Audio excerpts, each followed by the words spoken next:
Hi everyone, I suppose I've got to talk about this because this is all anybody seemingly has talked about for the last 3 days, because on Friday just gone, police were called to Boris Johnson's home.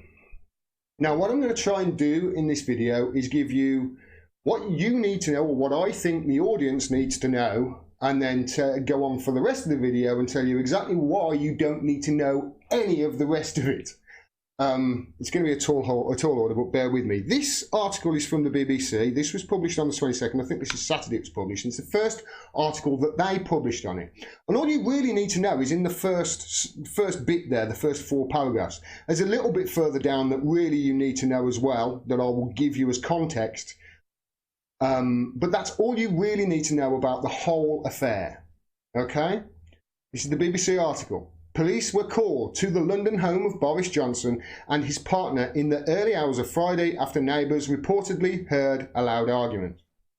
The Guardian, emphasis on that, said Carrie Symonds was heard yelling, telling the Conservative MP to, quote, get off me, and to, quote, get out of my flat.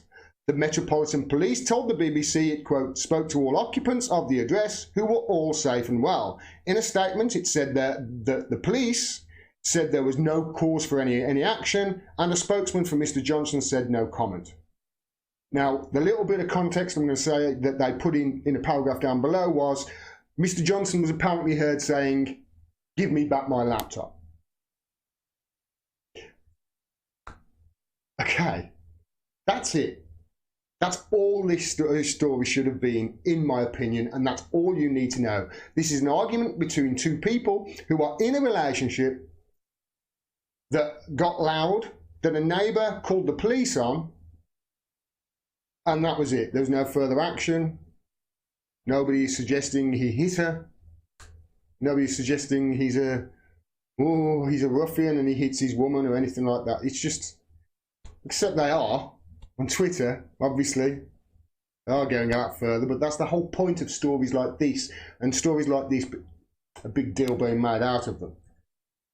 Because for 3 days since this happened on Friday, all it's been in the media is childish bickering,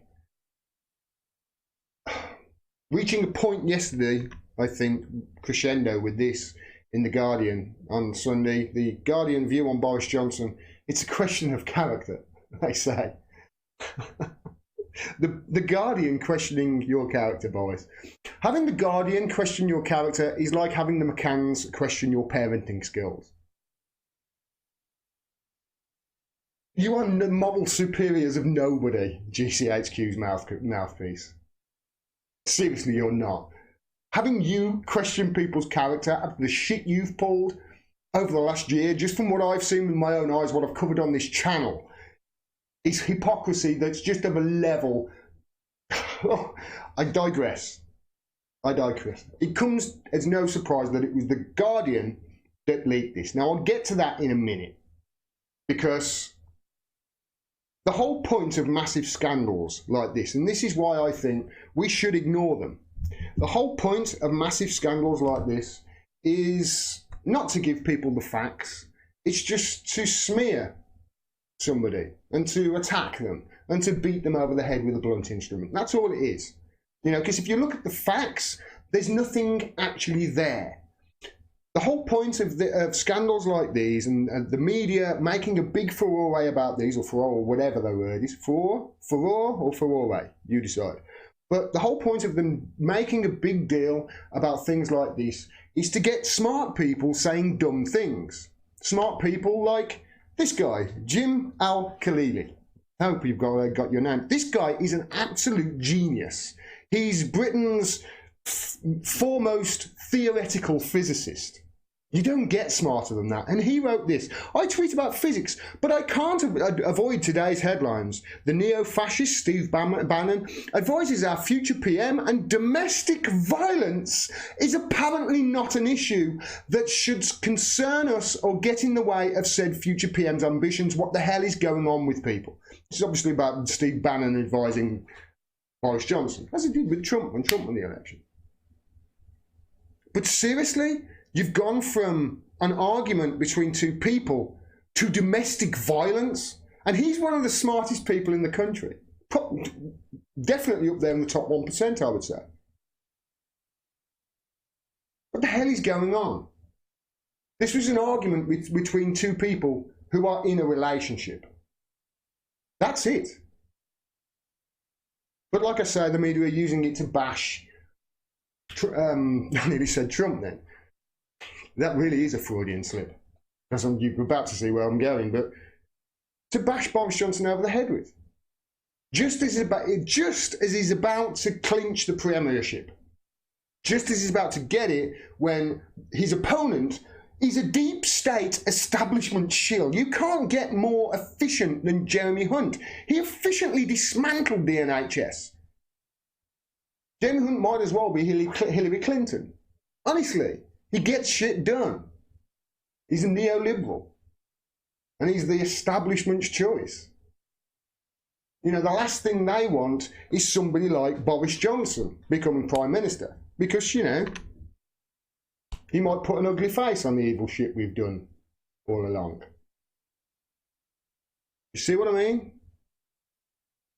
They're not going to want him to be Prime Minister, especially with his stance on Brexit. Boris Johnson's incompetence, the establishment will not like. They will not like him putting, like I say, that evil, ugly face on the shit that they've done all along.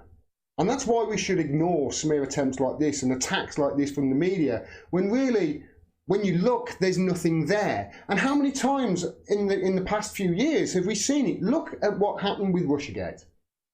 Look at what, that was the biggest conspiracy smear attempt attack on, and it happened both sides of Atlantic. It was coordinated with the media. They all attacked him. They all jumped on him as being some sort of Putin's puppet, when it was preposterous for anybody who actually looked at the facts. And the facts, when you look at it, were, oh, this was a leak. Yeah, the transfer rate, Bill Binney.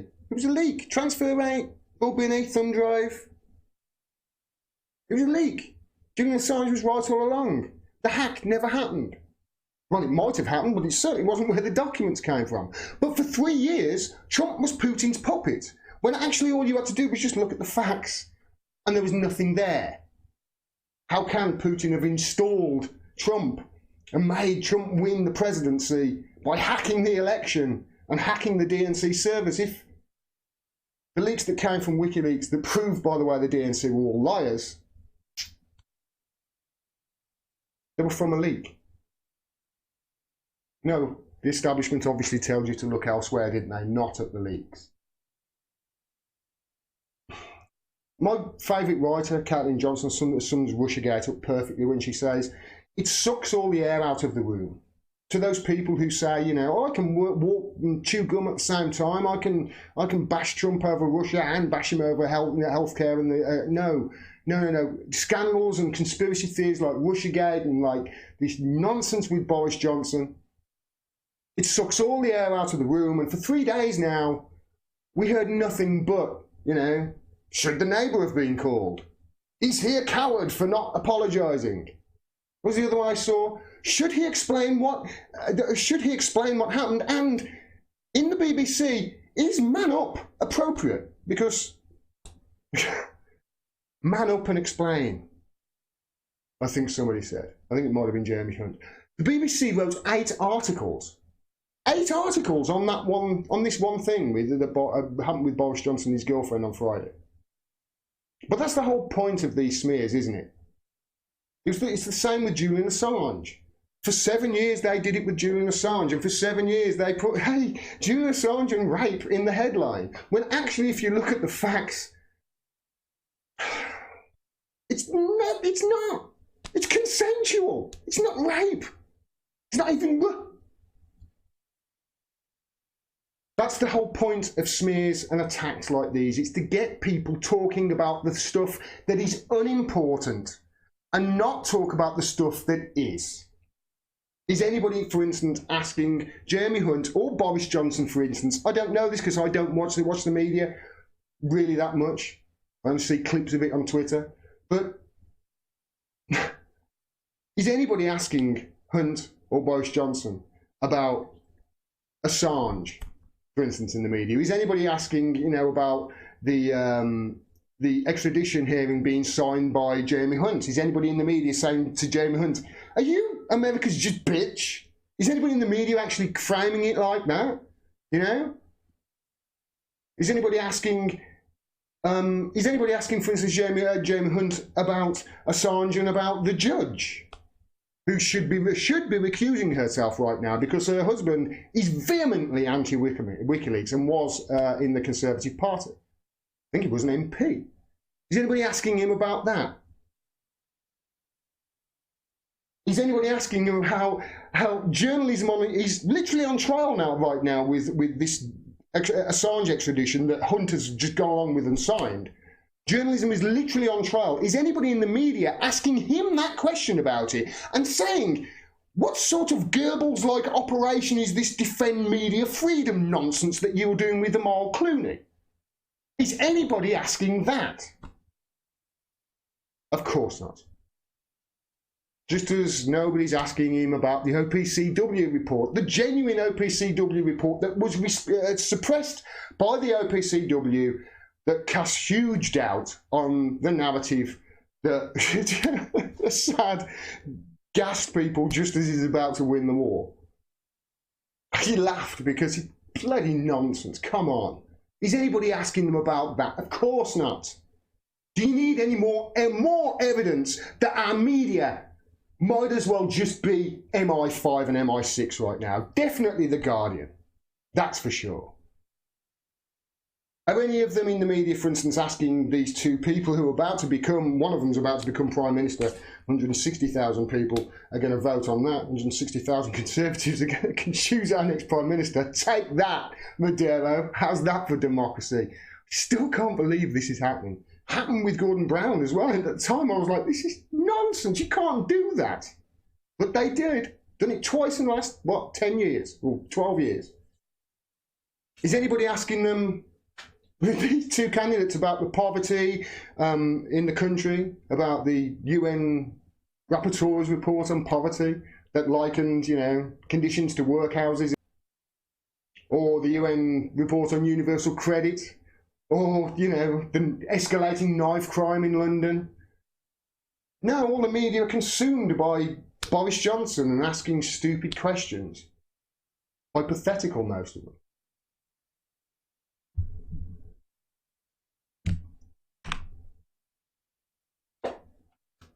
Look at this from Ashton Ratanzi. After the US-style corporate assault on the NHS from Jeremy Hunt, this: Britain would consider joining the US military on Iran.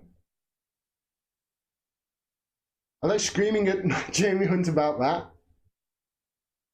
No, the BBC have written 8 articles. 8 articles! 8! On Boris Johnson and this, what happened on Friday. This argument he had with his girlfriend. You got to ask, where's the focus? Why aren't the media asking, dude, you want to go to war with America against Iran based on that evidence, or the equivalent of that evidence? Is anybody in the media saying that? So where is the focus? They're telling to, is the shiny jangly keys, focus over here while all the nasty shit goes on. And this is what the media do. And they do it with a smear, or they do it with a conspiracy theory.